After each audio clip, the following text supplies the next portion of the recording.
For Sue White, it was a tragic race across the world to be with her daughter for her final days. 28-year-old Simone was poisoned with methanol in a Laos backpacker bar last November.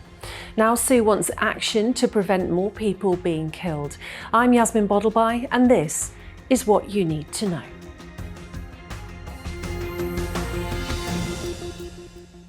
Well, ITV News' Chloe Keedy has been following this tragic story, and she's been speaking to Sue. Chloe, this is every mum's worst nightmare, but actually this started as it would have done for thousands of young people every year. Simone just going on a trip with her friend. Yes, that's absolutely right. Simone White and her best friend, Bethany Clark, they'd been friends since they were 4 years old. They'd grown up together, been to school together, and they'd been on lots of big trips together. Bethany was showing me lots of photos from over the years. They were both really experienced travellers, actually, and this was meant to be their next big adventure. It was a holiday in Cambodia and Laos in Southeast Asia, and it started really well. They had a great first couple of days. In fact, Sue told me she got a text message from Simone saying, "Mum, this is one of the best trips I've done. I'm absolutely having the time of my life." And that turned out to be the last message she ever got from her, because Bethany and Simone checked into a backpackers hostel in Van Vieng in Laos. They went to the bar on the second night they were there, and staff were handing out free shots, what they thought were free vodka shots. They had some of these shots, Bethany says, and the next day they both started to feel unwell. They now know that they were both suffering with the effects of methanol poisoning. Methanol is a highly toxic chemical, not meant for human consumption, but it has been known to be mixed into drinks that are then being sold on to people because it is cheaper than alcohol. So yeah, that's what happened, and they both became seriously ill. Bethany survived and was able to talk to us about her experience, but Simone didn't, and she was actually one of 6 tourists who died after staying at that hostel in November. So Sue is back home, unaware that anything's wrong. When did she first start to get an inkling that something wasn't right? Sue said she got a text message from Bethany saying, well, something you never want to hear, saying, "Don't want to worry you, but we're all in hospital." And she said, of course, she was worried. And she understood from the message from Bethany that Simone had been sedated, but she thought, she's ill, but she's in the right place. She's in good hands. She's going to be okay. But she decided to book a flight out so that she could be there when Simone woke up. And she booked that flight. She said she was all packed. She was ready to go the next morning. And then in the middle of the night, she got a phone call. Then at 2 a.m, got a phone call from Bethany and the doctor in the hospital over there, just saying you need to give permission for urgent brain surgery or Simone's not going to make it. But it was just horrific, you know, literally. And as soon as they said brain surgery, I just knew she wasn't going to make it. Oh my God, it's awful to hear, isn't it? It must have been awful for you to sit in that room and listen to what she had to say. And she's so kind of, do you think she's in shock? Because she was quite matter of fact about the things she was saying. Yes, I do. And actually, she said as much several times to me off camera. I think both Sue and Bethany, to an extent, haven't really been able to process their grief and their trauma, because, well, apart from anything else, they still feel like they know so little about what actually happened and why. And so what did happen? Just take us to that moment in the bar when they're getting those free shots. What was going on there? Well, Bethany told me, as I say, I think it was their second night there. They'd had what she described as a really good day tubing, which is where you go in sort of big rubber rings down the river. And they came back and they fancied a few drinks. So they went to the bar. She describes sitting and watching the bartender pour the drinks. And this is what she told me about that night. They told us it would be free whiskey or free vodka shots.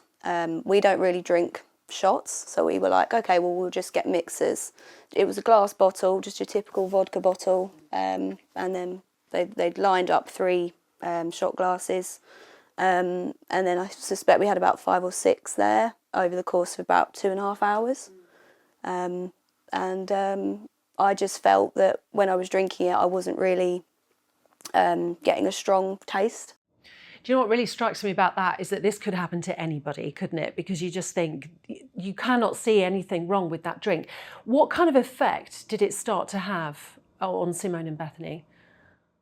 Yeah, I think what you're saying is absolutely right, and it is really chilling because it didn't have any immediate effect. So they went to bed, and it wasn't until the next morning when they woke up that they started to feel any effects. But she said all it was then was what she described as like a mild hangover, and they didn't really think anything was seriously wrong. They booked to go on another tour that day. They were due to go swimming in a lagoon, and then to go kayaking. And they went off and well, tried to do those things. But she said when they got to the lagoon, both her and Simone didn't feel like swimming. And she said that was really, really unusual for them because they were really active. And she said sort of, I think her words were get up and go.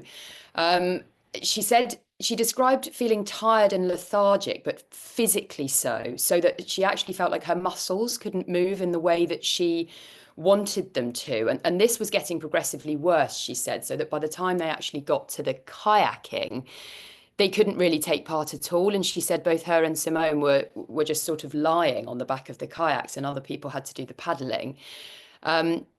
After that, they got back on the bus, and Simone started to be sick.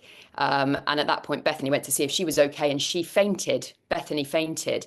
And their other friend that they were traveling with suggested that they should all go to hospital. So they went to a hospital. She said a public hospital first, where she said staff initially thought they might have food poisoning. They also asked if there could be any drugs involved, and Bethany told them no, absolutely not. And by this point, Simone's condition was deteriorating quite quickly. She said she was having trouble breathing. She couldn't look at her in the eye. And they decided to get themselves to a private hospital because they wanted to get help as quickly as they could. But Bethany says by the time they arrived there, which was more than 24 hours after they'd consumed the drinks, it was just too late. And she said, you know, the hospital staff gave her some forms. They said, fill these out and we'll do what we can to save your friend's life. Oh my goodness. Okay, so Sue has been told at this stage, and she's now got to endure a 17-hour journey to Laos, knowing that the worst is probably going to happen, because she said at that point, didn't she, when they were talking about, was it brain damage, that she had an instinct that this was not going to be okay? She did. She said it was like, she sort of described it as mother's intuition. She said she just knew from that moment.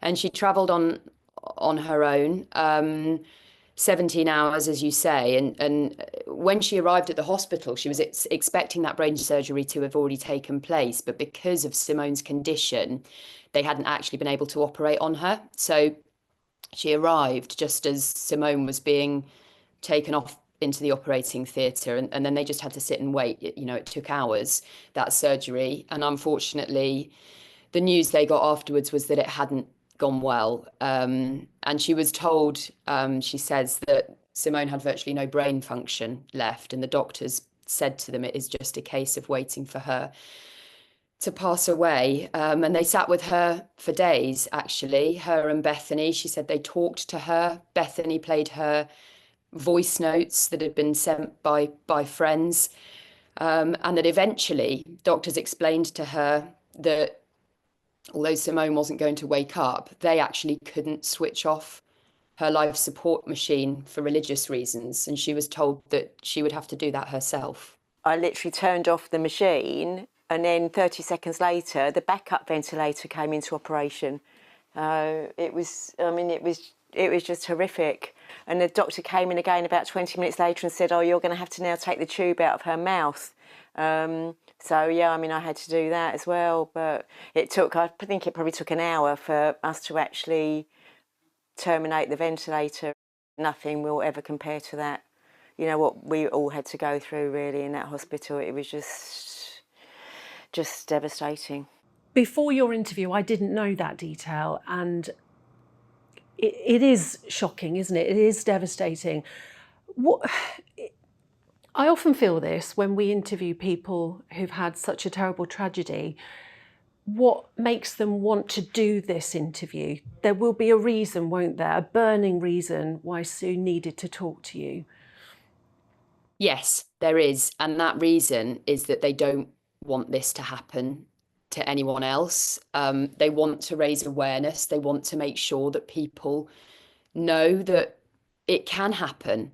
And I think it's something a lot of travellers are not necessarily aware of. So they want to warn others about the dangers. They're doing some kind of tangible things around that. Bethany has applied for a parliamentary petition for school children to be educated about the dangers of methanol poisoning, in much the same way as we're told about the dangers of drink spiking, for example. But she felt methanol poisoning was not something she had ever been told about, warned about.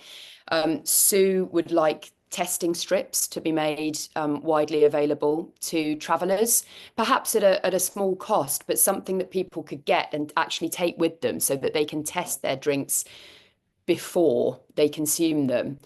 So yes, I think they are, as you said, very much still in shock. And they say they haven't really begun to try and process their grief. I think at the moment they are pouring their energy into trying to raise awareness so that this doesn't happen to anybody else. And I suppose the other thing when you are dealing with such a tragedy is a sense of injustice. Is there any feeling that there has been any justice? I mean, what's happened to the hostel, for example? What's going on there?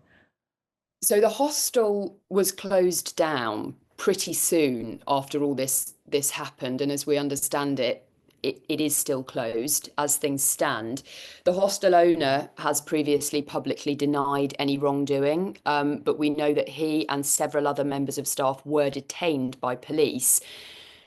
We don't know. We've been trying for days to get answers from the authorities in Laos about the police investigation, about the status of those people that were detained, and we haven't been able to get any answers. And that is very much in line with the experience that Sue and Bethany say they have had over the weeks and the months since Simone's death. They say they're not being told anything, they're not being updated, nobody is looking after them or telling them what's going on. And I think that's another reason why it hasn't been possible for them yet to really begin to process in any kind of normal way, if I can use the word normal, what has happened to them. Because, you know, Sue actually said she doesn't think anyone will actually ever be prosecuted for this crime. She doesn't think anyone will ever be held accountable.